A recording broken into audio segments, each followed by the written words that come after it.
Assalamualaikum warahmatullahi wabarakatuh. Rahayu Sagung Dumadi. Kembali lagi di channel Babat Nusantara. Pada kesempatan kali ini saya akan menceritakan tentang sejarah Candi Borobudur. Konon Candi Borobudur katanya bukan Candi Buddha. Mitos atau fakta? Tidak usah berlama-lama lagi, mari kita masuk ke ceritanya. Ketika kita mencari informasi kapan Borobudur dibangun lewat Google, hasil teratas menyebutkan pada tahun 750 Masehi. Padahal sekitar 311-nya murid dari China sudah melihat ada bangunan Candi Borobudur. Katanya Borobudur dibangun pada tahun 750. Kok ini pada tahun 311 sudah ada? Yang namanya sejarah adalah logika. Jika tidak logis, maka itu bukan sejarah. Karena yang terpenting dari mempelajari sejarah bukan sekedar mengetahui informasinya, melainkan untuk diambil kausalitasnya. Memang benar, Hindu-Buddha berasal dari India. Namun, tidak benar kalau situs-situs dan juga ajarannya di Nusantara Indonesia berdasar dari Hindu-Buddha. Dari India adalah hasil telaah kajian akademik yang dilakukan oleh Santos Aba. Pilihan yang tengah berupaya meluruskan pencatatan sejarah yang telah dibengkokkan penjajahan, tidak sedang menyebarkan suatu ajaran, apalagi mensiastakan ajarannya. Pertanyaan sederhana, namun tidak bisa dijawab adalah kapan dan siapa misionaris atau pendakwah atau utusan atau orang suci Hindu-Buddha yang terlahir di Indonesia. Pada masa pra-Islam masuk ke Nusantara, situs di Nusantara disebut berdasarkan pada salah satu ajaran India.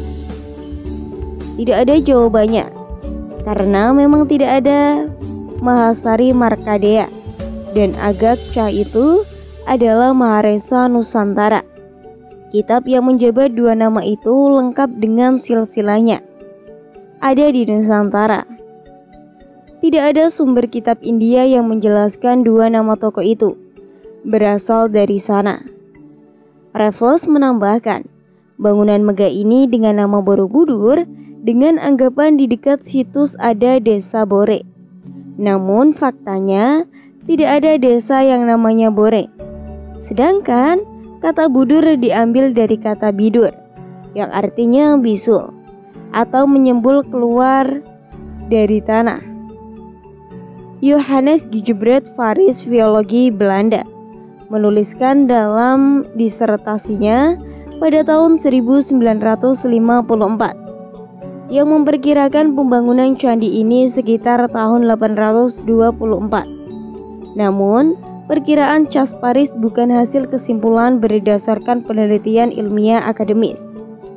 Kitab-kitab yang katanya mendasari desain rancangan bangunan ini adalah Silpasastra dan Vestu Sastra. Dari bangunan megah ini sudah ada sebelumnya relief dasarnya yang tidak diekspos naskah Mahakawabyangga. Namun, berdasarkan penelitian Bernet Kompres tidak sepenuhnya mengikuti naskah itu. Ada 160 panel pada relief dasar Borobudur yang kini tidak diekspos bahasa dan ajaran yang mendasarinya. Padahal itu asli ajaran leluhur. Kita 12 ke atas warga membuktikan bahwa di tanah inilah ajaran Dharma original berawal dari leluhur kita, kaum Caka-Cakaca, ya, atau kaum Arya, keluar utara Indonesia untuk disebarkan. Para pesirah Tiongkok dan Fahin sampai I Ching datang ke Nusantara terdahulu untuk belajar, bukan membawa Buddhisme dari negaranya untuk disebarkan ke sini. Ketika biksu Ausin Jinarakita mencetusakan ide mengadakan upacara Trisuci Waisak secara nasional di Borobudur pada tanggal 22 Mei tahun 1953. Mulai saat inilah terpublikasikan Borobudur berdasar Mahayang Gajian oleh akademis dari seorang biksu dari Thailand, menyimpulkan hanya 50% yang sesuai dengan biografi Siddhartha Gautama, dan selebihnya dia tidak paham di Nusantara. Pada abad keempat Masehi sampai dengan 7 Masehi, tidak tercatat misionaris India datang ke Nusantara. Pesirah Tiongkok yang datang ke Nusantara adalah untuk belajar dan mencatat ajaran Dharma original yang telah ada lama di Nusantara, bukan membawa ajaran dari negerinya. Disebarkan ke Nusantara. Sebelumnya kita simak dulu tentang kronologis Hindu yang terlahir di India. Hinduisme adalah peleburan atau sintesis dari berbagai tradisi dan kebudayaan. Di India, hasil sintetis ini muncul sekitar 500 sampai 200 sebelum Masehi. Di India dengan pangkal yang beragam dan tanpa tokoh pendiri tumbuh berdampingan dengan Buddhisme hingga pada abad ke-18. Dari India Utara, sintesis Hindu ini tersebar ke selatan. Diakhiri abad ke-18, kata Hindu menjadi istilah padanan bagi orang India yang bukan Muslim, bukan Jainanya, bukan Kristen, bukan Buddha, dan bukan agama lainnya. Mencakup berbagai penganut dan pelaksanaan kepercayaan tradisional yang berbeda-beda. Artinya, istilah Hindu itu sebagai antonomi terhadap keyakinan lain. Kemudian, kata Hindu dengan tambahan akhiran isme ditambahkan sekitar pada tahun 1834, merujuk pada kebudayaan dan agama. Istilah tersebut diterima oleh orang India sendiri, tempat berhimpunannya aneka tradisi yang koheren dan independen, didukung oleh Sanskertis abad ke-19 di bawah dominasi kolonialisme Barat serta ideologi sampai dipakai secara luas. Hingga sekarang, pangkal dari Hinduanisme adalah Brahmisme, ajaran Brahmani, cuek dan kuno, atau berbasis Vedik yang dibawa kaum Saka atau Aryan leluhur bangsa Nusantara. Artinya, pemahaman ini dibawa oleh pendatang Arya bangsa asli India bernama Dravida. Asal-usul agama di India mulai masuknya bangsa Sake atau Aryan yang membawa perubahan sangat besar dalam tata kehidupan masyarakat India sejak pada tahun 3102 sebelum Masehi sampai 1300 sebelum Masehi, yang kemudian menulis Weda di sana. Pahami sekali lagi, mereka ini bukan Hindu atau Buddha, tapi yang diajarkan adalah ajaran yang mendasari lahirnya Hindu-Buddha dan Jaina di India. Setelah Veda dituliskan, Arya bukanlah penghuni pertama India, dan peradaban Harappa Dravida ada jauh sebelum kedatangan mereka. Berarti bangsa Arya atau budaya Weda bukan langsung bertunggal awal peradaban di India, namun sumbernya berasal dari tempat lain. Perubahan tersebut terjadi karena bangsa Arya melakukan integrasi kebudayaan dengan bangsa asli India Dravida. Selanjutnya integrasi ini melahirkan 3 agama. India bangsa Arya setelahnya menulis kitab Arab, kitab suci Weda. Kitab suci ini dituliskan dalam 4 bagian seperti Raga Weda, Sama Weda, Yajur Weda, dan Atharva Weda. Kaum pendatang inilah manusia yang berasal dari Nusantara.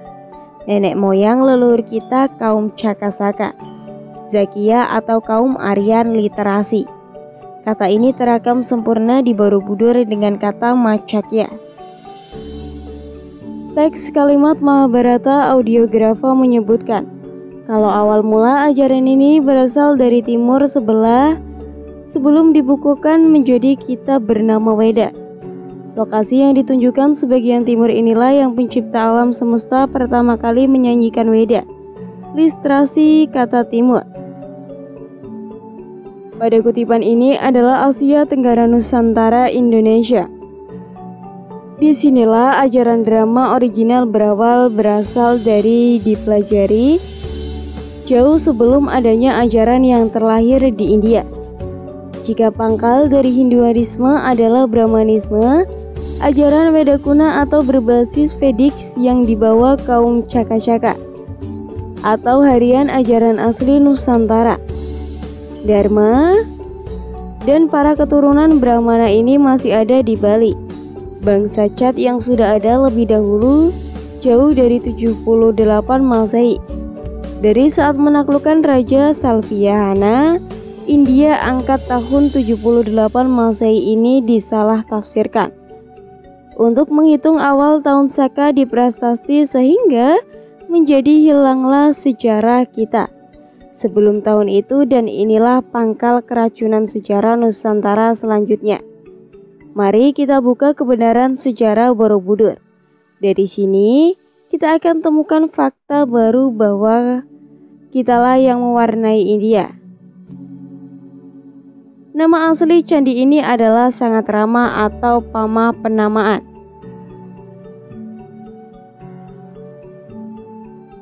Wi Arya Paratera Buana Cakavala yang kini terpublikasi menjadi Borobudur. Penamaan versi penjajah tanpa dasar dari kalimat ini diketahui kalau bahasa leluhur bangsa Nusantara bernama bahasa Agobi atau terbaca menjadi negari yang mendasari Sanskerta. Bahasa itu bahasa Nusantara yang diklaim dianggap dari India Sanskerta, disusun ulang oleh orang Pakistan pertama yang menulis tentang tata bahasa Sanskerta yang berjudul Ustadz Yi Bukan Tata Bahasa Sanskerta ini memuat 3959 buku tata bahasa Sanskerta dan ditulis abad ke-5 sebelum Masehi. Artinya, Panin menyusun kembali tata bahasa Sanskerta. Bukan dia yang membuat bahasa Sanskerta. Kita telah pertata bahasa Sanskerta, kalimatnya Hai Sanggrama adalah tempat belajar atau pembelajaran Dharmage original di masa terdahulu, jauh sebelum abad ke-5 sebelum Masehi. Kemudian, bahan lupa maha atau mahe berarti besar atau agung, dan lupa adalah awal dari literasi kata stupa berziarah Tiongkok ke Nusantara.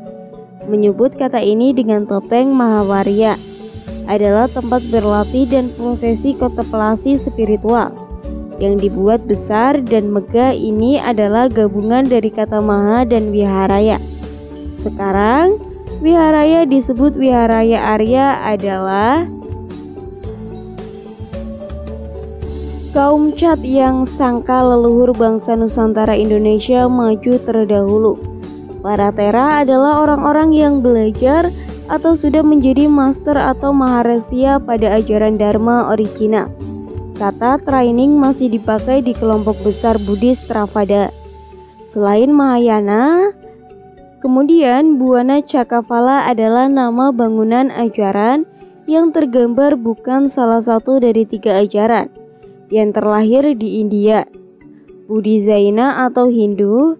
Tetapi ajaran yang bergambar di sini adalah yang mendasari lahirnya 3 ajaran di sana. Literasi kata Buana adalah 3 tahapan bentuk bangunan Buana Cakrapala. Adalah gambaran 3 alam kehidupan yang ada di dalam semesta ini, yaitu Trilaksana, disebut juga Bawana Traya, di antaranya Bawana Lageng atau alam kekal, Bawanaryo atau alam lahirnya, dan bahwa Nataraya atau alam rohania, bukan Kamarupa dan Arupa Datu. Versi India, kemudian kalimat Mukasarahan Jagadito, ya Catiti Dharma Moksa Kontemplasi dengan laku tapa atau toko, yaitu pengakongan diri untuk mencapai tingkat spiritual berata tata cara dilakukan untuk bisa meningkatkan kualitas kemanusiaan dharma. Kelanggengan ialah alam suwung yang tidak mempunyai purwa dan wasana prosesi kontemplasi. Spiritual ini tampil pada patung arca orang posisi duduk bersila di Borobudur. Dan ini bukan patung Siddhartha Gautama. Topo Broto kontemplasi spiritualnya adalah toponi jasa toponi, hawa nafsu toponi, budi toning sukma topodeng cahayo, dan toponing the sun. Sama di Suweng, Lagu, dan Yogya adalah kontemplasi spiritual asli Nusantara Jawa, menyebutkan dengan toko broto atau tapa brata untuk istilah daerah Prahayang Bali. Menyebutkan upacara Sulawesi menyebutkan kamal kala sedang malakakunya disebut akad mala dan tapoa. Taubat kaget di Swarandwipa atau Sumatera. Ada 12 ke atas warga ini asli milik kita, bangsa Nusantara Indonesia. Bukan tertulis kata nirwana, literasi teks ke atas warga bersumber dari lontar gegurita.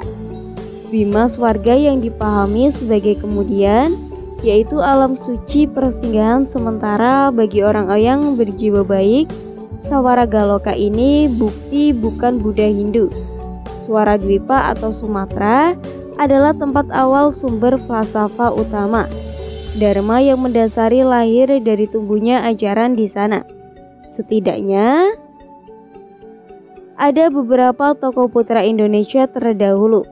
Paratiran jauh sebelum lahirnya dua ajaran Hindu-Buddha di India pada abad ke-5 sebelum Masehi.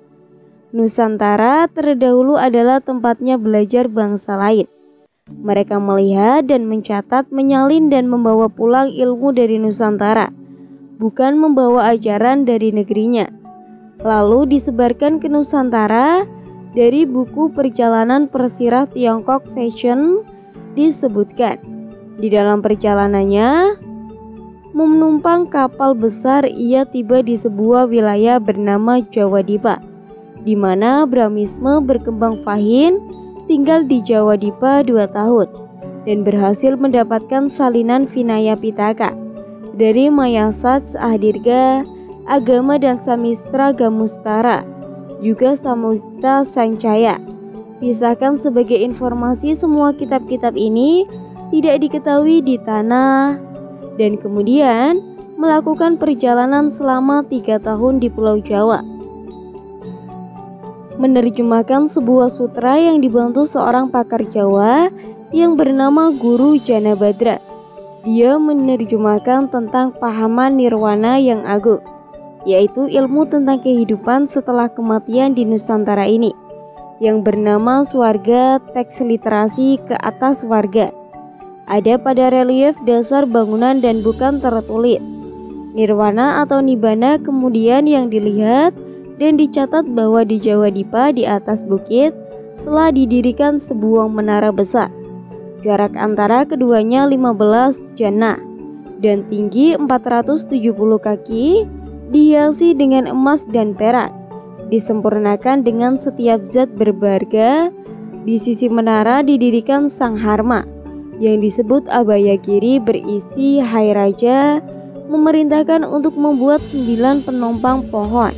Tetapi akar pohon tetap menembus penompang itu, dan akar keluar hingga menembus bumi. Di bawah pohon itu didirikan sebuah kapel. Di tengah-tengah aulia ini ada sosok patung tingginya sekitar 22 kg. Seluruh tubuh berkilau dilapisi dengan barang-barang berharga. Di tangan kanannya memegang mutiara yang bernilai tak ternilai, yang dilihat pada saat ini dinamakan Candi Mendut. Lebih jauh lagi, di dalam ibu kota kerajaan didirikan kapal dengan konstruksi luar biasa, di mana ketujuh zat berharga telah digunakan raja mensucikan diri. Sesuai dengan aturan Brahmanisme yang ketat, orang-orang di dalam kota juga menghormati bangunan ini. melakukan ritual kepercayaan yang telah lama ada sejak dahulu. Yang disebut kapal Olvan saat ini dinamakan Candi Borobudur. Kemudian pada tahun 399 sampai 400 Masehi, varian dalam perjalanan Tispretship mencatat mengikuti Sungai Bonai, tempat di mana para pelajar pernah tinggal di situ, dan melakukan gerakan berjalan, berputar mengelilingi topeng, juga guru duduk di 4 sudut. Di tempat ini, menara telah didirikan yang disebut dan Menara Elevation. Saat ini bernama Candi Muara Takus, dan berjalan berputar adalah Praswijaya atau Pradikisna atau Tofal. Di area inilah pusat ajaran Dharma yang disebut Kota Suci. Di area kedatuan sebelum disebut Sriwijaya, yang pusat pemerintahannya dibuktikan Katangkek, jejak rekamannya masih ada pada penyebutan daerah di sekitarnya dengan kata yang memakai angka. Cukup sekian cerita yang dapat saya sampaikan. Semoga bermanfaat bagi kalian semua. Mohon maaf apabila ada kesalahan kata dan penyebutan kata. Saya pamit. Rahayu, rahayu, rahayu.